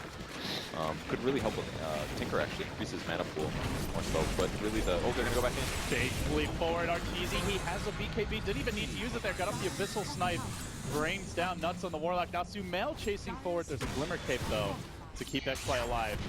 They re-engage, they have the stolen anti-mage blink. XY leaping forward, he's gonna steal it again. EG starting to find pickoff after pickoff now. Faceless really needs some force staffs or something, because whenever somebody gets hexed, it's just an indefensible hero for a couple seconds. Yeah, all they have is the Glimmer Cape, and if EG have protection, even that won't amount to much. So all their heroes fairly vulnerable, have great damage, but now not as survivable as they'd like. Oh, Arteezy. Did he get a glimpse of that TP? He wants to make a go in this bottom lane, perhaps. So many heroes here, though. He's going to see Ice. That quad there. They're playing Whack-A-Mole in the jungle, but the Universe could be the trump card. Blinks in with the stun onto XY. But meanwhile, using the Glimmer Cape, he's able to dodge the incoming damage. BKB committed, but not getting too many auto attacks off. He sees XY. He gets the bash. He gets the kill. And with that, onto Black will find him as well as 2. The fight snowballing out of control. They might need to buy back here. They've dropped the rock. They're committing for this, but Arteezy just not being dealt with. Continues to maul Ice out of mana. And now the OG Hammer coming down, blinking up and away again. The 2-hero pro. Where's the buyback for Black? He's not opting to use it. The team's getting massacred. 4 fall, and they commit the rock. It's basically all 5 heroes dead, with Warlock just a walking Fatal Bonds at this point. Finally, Tinker buys back, but the damage already done. Yeah, they got pretty much everything they wanted in that fight, and it was always a can Faceless stay alive for a couple seconds, regroup, and go back in, and they never got the chance to fully regroup there. Just the pressure continued, and again, another big disable hitting Weaver. He wasn't able to get his BKB off in time. It might have been a Burrow Strike into a Hex, something like that, but... And it's where, like you said earlier, like great Linken's game, if he has a Linken's, it's guaranteed to block one of those disables. Maybe he lives, but... With that said, though, there's a lot of force staffs flying around lately. They could just blink Hurricane Pike into a disable as well, so these guys are good enough to break that almost instantly. So Black just needs to get his BKB off in time, otherwise we're seeing almost no impact from him this late in the game. All right, so now the Linken's picked up for Sumail. BKB Linken's, kind of an old school Pinoy build here. Super defensive. Very good. We'll stop Hexes is the big one, really. Mule Scepters, I guess. Rubik Lift. A lot of great spells that they can stop with that. Fatal Bonds would be incredible, too, if you can block that one. EG getting to critical mass. They're almost done farming here on the OD and the anti-mates. The rest of the lineup doesn't really scale that much better, so it feels like they're on the clock to try and end this game, Kevin. Or at least their ideal timing window is now. Yeah, it's definitely very soon. So Face is going to have to start playing really defensive, and this is where, you know, EG is going to keep getting some farm. Not so much on Anti-Mage's side. He's just about maxed out. Just 6,000 gold, and he's got pretty much nothing else that he can't buy. And then from there, just Sumail finishing out an item or two, and the supports can always grab more. Especially Zai will be happy with some downtime. Arteezy with the DD rune. This is going to be a quick kill if XY gets caught. Doesn't manage to plant that obs. By the way, I don't think we've seen a single gem yet. We're now 44 minutes in. This universe will get picked off, but it's pretty unusual to see a game go this late and no one grab a gem. You know what I think it is that Black's just been getting chain stunned. Like, he's the one invis here, with the exception of something like the Glimmer Cape has been used for on Rubik, but... I just mean for dewarding, honestly. But even then, does it? They're not trying to fight, right? Vision is important for a little bit of split pushing, but the movement of EG has been, you know, just a ward here or there, know where they are. You don't really need to break their vision of you, I feel. Yeah, they certainly don't seem scared. You can see Sumail prowling around invis, hoping for pickoffs. Go back to farming that mid lane. And always crit close behind in case he needs to save somebody. It's the big difference between the two lineups is that whenever somebody on Faceless gets initiated on, they kind of just die, usually. No backups there with 4 staffs or whatever. Easy. Closing in on Moonshard and buyback money. He wants it. What do you think Black's going to get here? Another damage item? Is it too crazy to say get Ags here? Ags could be good. What else? A Butterfly, maybe? Or Lincoln's. Be about time for that one. Yeah, even a late Lincoln's. I mean, the Abyssal Blade and the Mono Void are the main ways he's dying. Maybe a Hex or Burrow. Like, blocking any of those spells is huge. Yeah, I think this is completely reasonable. Maybe still Dragonlance next. Upgraded 2 actually couldn't be too terrible. Bottom lane making their move here. They're going to try to isolate Zai, but he has a Glimmer Cape. The Spaceless have detection because the reinforcements are coming in. They bring down X1, and now they get the bash from Ice. That's going to be 2 dead. He will suicide. Didn't even get the Mono Void off, but that also means it's going to be ready for this next fight. Yeah, and they may have to buy back if they continue this push. At the least, this should be a dead tier 2. Maybe hoping for Roche. It could be up momentarily. In fact, I think would be up before the Timbersaw respawns. Only 30 seconds until the Roche is up. They're going to take the tier 2 bottom, like you said, and don't see Faceless as of yet contesting. They seem to want to hold the high ground. I like Timbersaw's build a lot, but I think he needed to go for a Lotus Orb instead of a Lincoln's here. That would have been better. Black showing off his newly minted Lincoln's. Pretty happy with that one, I'm sure. Arteezy showing off his Battle Fury, dropping it at the tower. A little celebration. Pretty soon. Ice style drop there. He's going to have an Aegis, so I mean... Yeah. And he's already eaten a Moonshard, by the way, up to another 4k gold. So this is a fully 7-slotted anti-mage in his prime. Really doesn't get any bigger than this. He's going to do the right thing. It's going to be buy all the observers, all the TP scrolls, all of the sentry wards, all the smokes. I can hear that, like, slightly I mean, it's salty support player. It's like, been do they need 8,000 gold LD? They don't, okay? This isn't an think of the memes, Kevin. That's true, the memes Did you see Yoshi at TI3 when he bought like 5 BKBs? The memes are important, but my point is that he's not an alchemist. It's been a while, I feel like, since we've seen a ultra 6-slotted hero that can't buy anything else. It's always been buy Ags, buy Ags, buy Ags. But this is an anti-mage, man. This guy can't get anything else for his personal benefit other than buyback money. It's time to help the supports get items, and that's one small way that you can help. No excuses, Artor. I want to hear from you. Observer wards are bust. Well, for now, he's probably just wishing he could buy another item slot. Yeah, absolutely. So he could carry those boots. Using the Butterfly to just phase around the enemy jungle a bit faster. He does ping out this top lane. They've even got a lane ward. Ice. Well, he's lucky. Almost gets caught there by Arteezy. Does have his Observer ward on the high ground to scout that out. I mean, I'm just looking at Timber here, and he's so vulnerable. He's got tons of HP, and he's got tons of offense, but if he gets stunned, if Anti-Mage is there, he's just going to get blown up. Speaking of that Anti-Mage, taking good chakram damage to get up the lift to try and lock him down a bit further. He will be banished now, resetting the fight a little. BKB and the Aegis spell, but they're going to hex him. Can they chain it, though? The link is there, and that will interrupt and allow for the reset. And with the IO, if you don't actually kill him, he's going to be right back to full health. Yeah, okay. By the way, they also have a cheese on the IO, so keep in mind that the tethered cheese play could come out. And the Cuddle Illuminate as well, giving him a ton of health every couple seconds.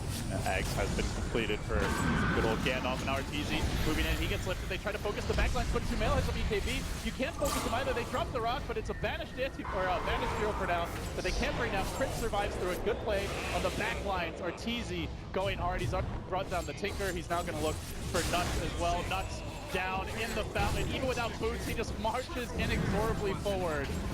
The anti-mage is happening, and they just don't seem to have the answers. The game looked so much better for Faceless here, and their mid-game looked great, but just a couple too many pickoffs in the late game. Their heroes weren't as strong, and the Hex pickup just guaranteed so many kills.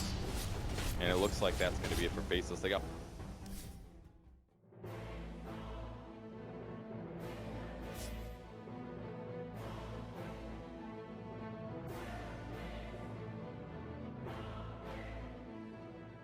Reserve time. Dire team pick.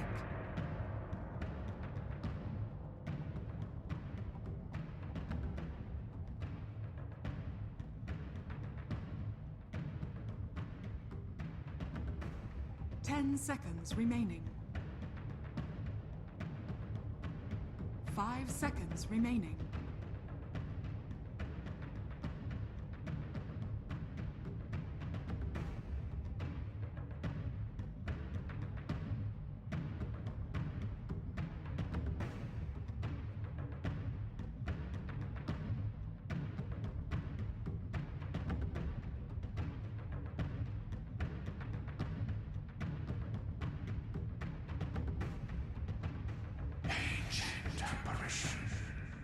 E-Home's turn to ban.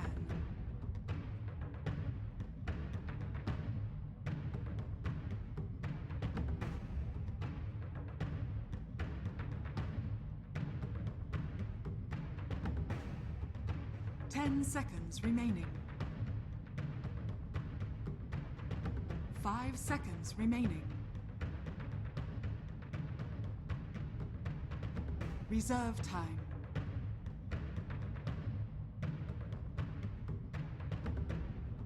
Dire team ban.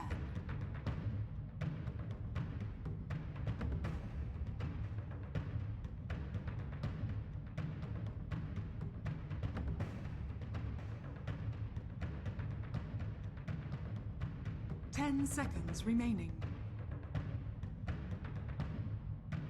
5 seconds remaining. Reserve time. E-Home's turn to ban.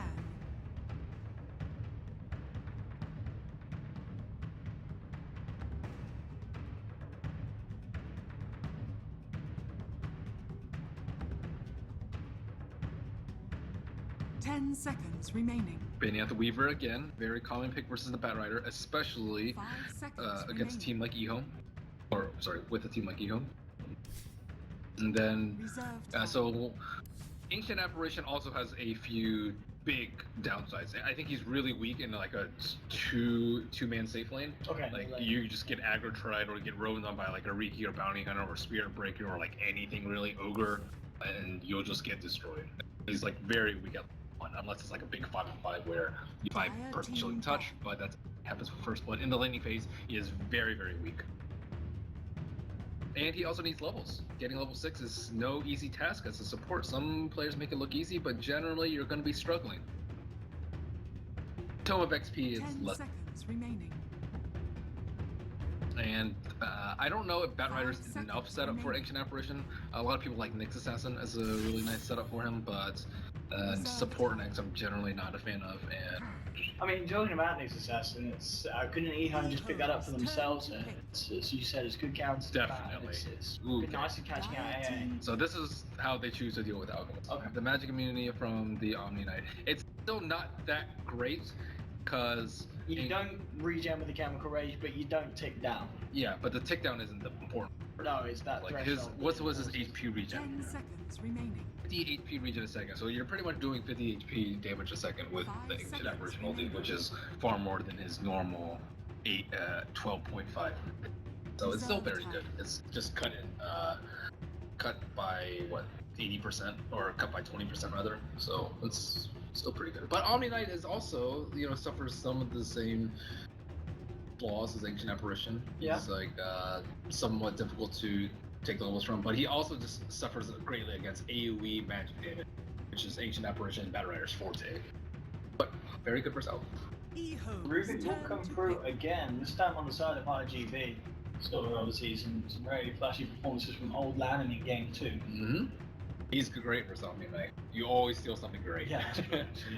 And he has a less better. 10 seconds remaining. Yeah, and obviously a much better mana pool to play around with as well. Spamming those out in the cores and the Zerg. E-Home, still that old 11 hero. And and Sylas as well. Hero. So who do they want to pair with Alchemist? Normally it's been Pugna very, very often, but that's been banned out in the second phase by IG Vitality. Other partners are Weaver has been banned out as well. That would have also been pretty good to help out the against the A. Like you can use a time lapse with the scepter and help people out that get bursted down. What else is there? I'm trying to think of Siler heroes. Terrorblade, like Warfling. I see a lot from him. Warfling. I mean, you don't want to play Warfling against him. What else is there? Terrorblade. Terrorblade is like a little bit too slow for my liking. What else do people play with Alchemist? There has to be a lot more. What about like the I guess you're looking for a hero that's going to be able to fight before, whilst the Alchemist gets space, or generally, yeah. So you don't want really a farm centric, safe lane. Luna. Luna's okay. I'm always down for a little bit of Luna. Super hot. Is she a little vulnerable though to like being caught out by the bat and the A? I'll be nice, bro. Squishy. Oh, you think yeah, something like that. Yes, that'll be. I just what old Levin's hero on the off lane. And I guess that is something that can bully a support AA in the laning stage? Yes, but it's a big counter for bat. Like, yes. Without the bat initiation, you can't actually like block the Alchemist. Ursa Warrior. This is a definite anti-Alchemist strat. I thought they were going to pick one of these last game, and they probably had a game plan like, we want to go for mass team fight. And they still with that. And yeah, they still with that with a Jakiro instead of an Ancient Apparition and with the Faces Void instead of Ursa. This game, they're like, we got owned by Alchemist, we're going to let you pick it again. We know the counters, and we are going to pick it. They're all about this anti-Alchemist. Yeah, it is looking scary for Eho. Maybe they're going to have a big final pick that makes it look a little bit more secure, but indeed, as you said, this Ursa AA combination and the fact that they've got Rubik, considered one of the strongest supports in the moment in the East, and Batrider in July's performance game 1 was impeccable. Ehome have got their work cut out here. Also, one big flaw in Ehome line is 4 melee, so their lanes are going to be really weak. Like, if anyone roams on Alchemist mid, it's going to be a pretty easy kill unless Ogre's sitting there.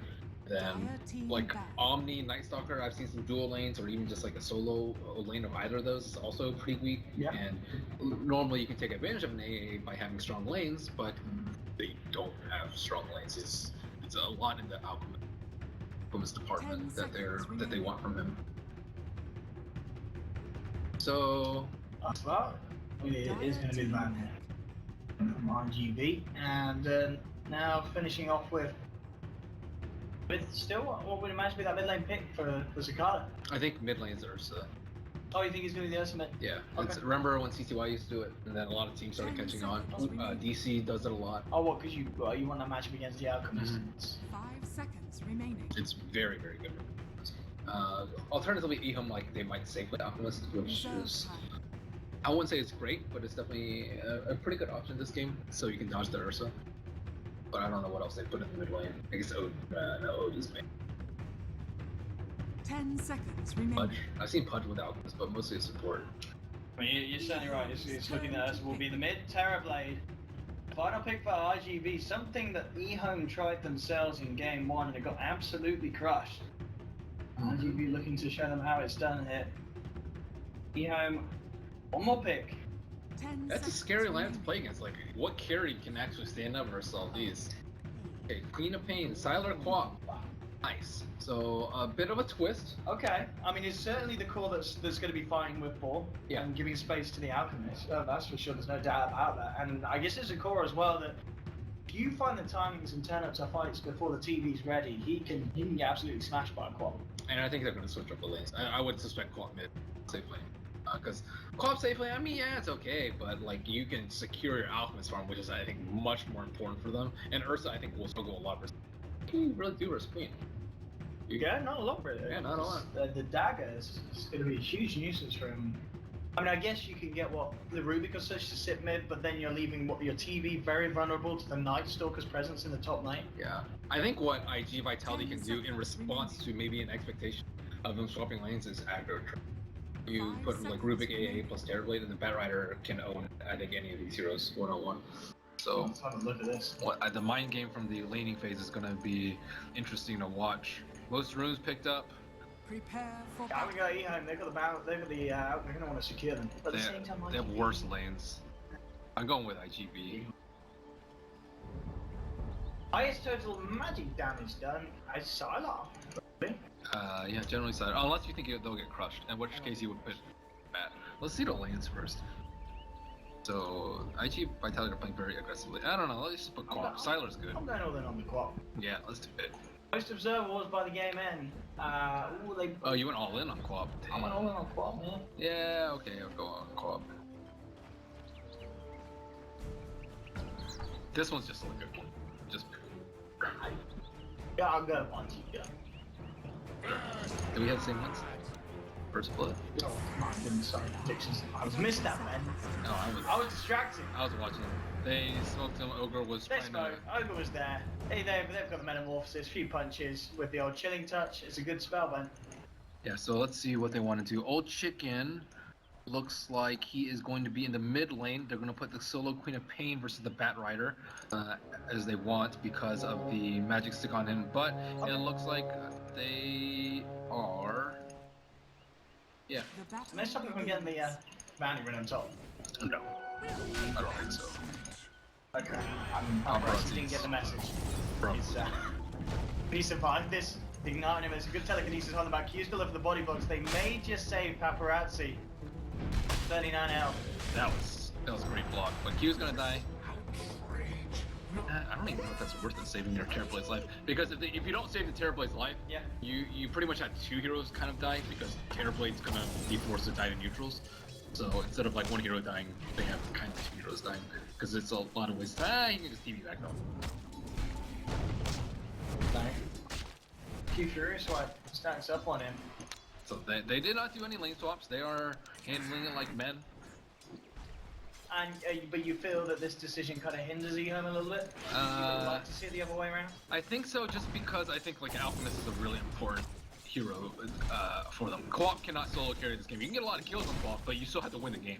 And I think that just making sure that he succeeds 100% is your best chance of victory. However, they are putting the Ogre in mid, which has wasted a lot of Sakata's regen.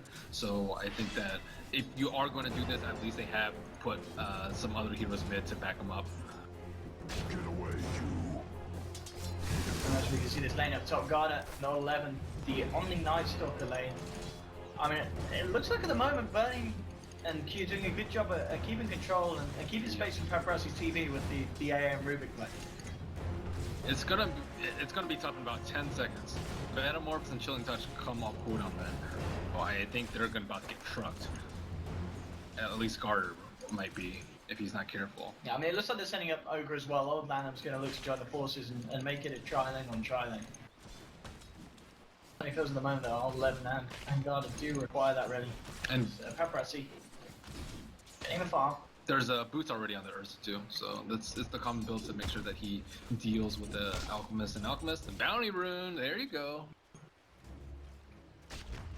Chicken. Yes, indeed. And of course, down on the bottom lane, the lane that we haven't talked about. 10 for 5, Sylar. And you look over towards Injuli's Bat Rider. How's he doing? It's down to 2 and 1. So Sylar absolutely dominating this from 1v1 now. Bottom. Different things happening though up top. Dry lanes clash. It's going to be Ehome taking the first hit. Lose the Night Stalker.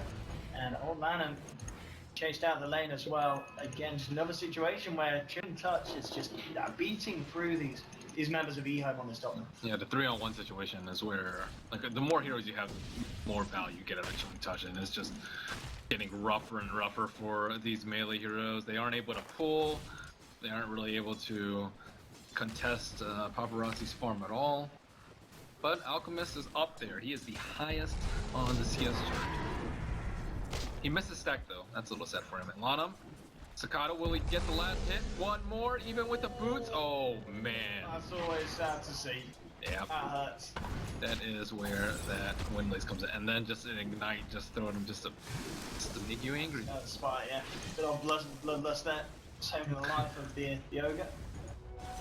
Just a little bit of movement speed. Yeah. If it counts. Windlace Bloodlust. All in all, these early lanes looks fairly even, would you say?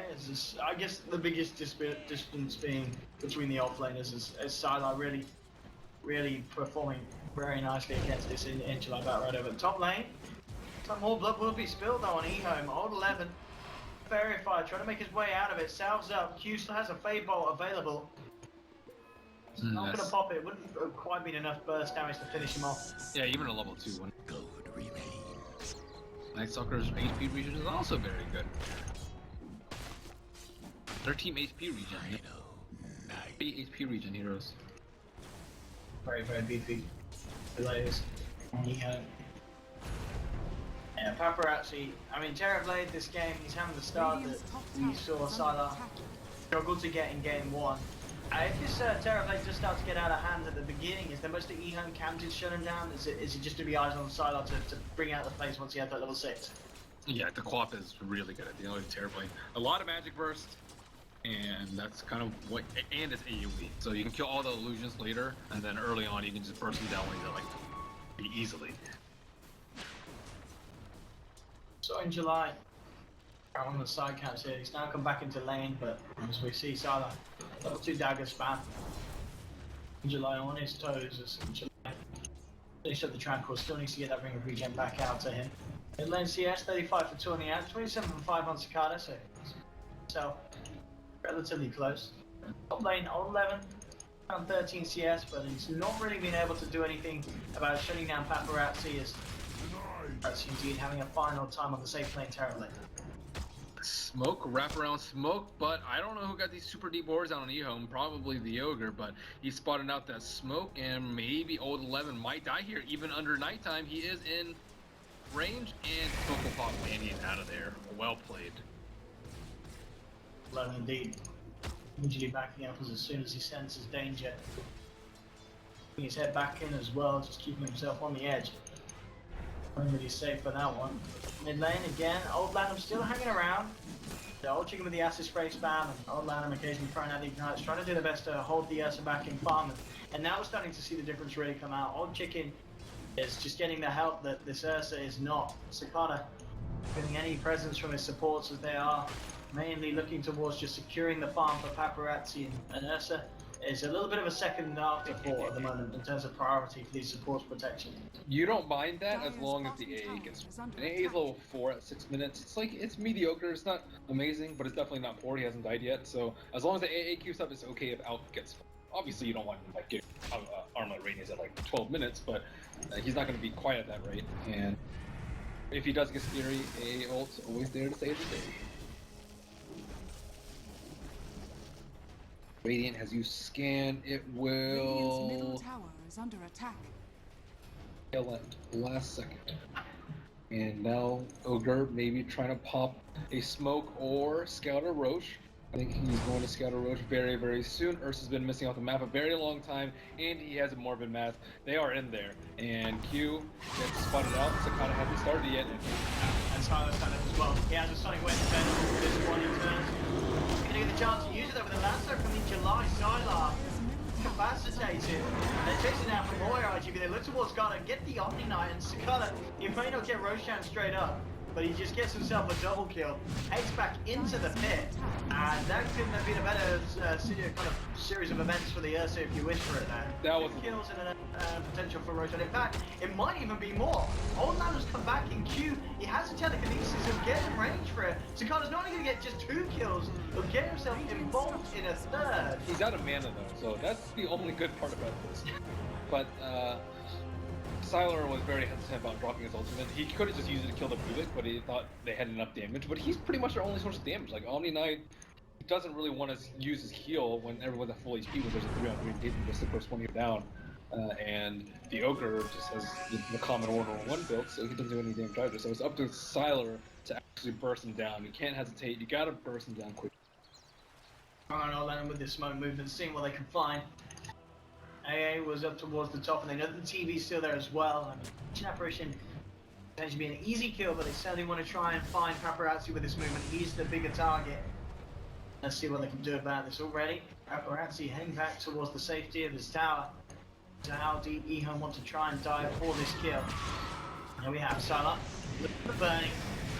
Kill first for the AA. We'll get that one, but give Paparazzi the intel that there is danger in the neighborhood. TVs will start to come through. Old 11 thinking about diving upon this one.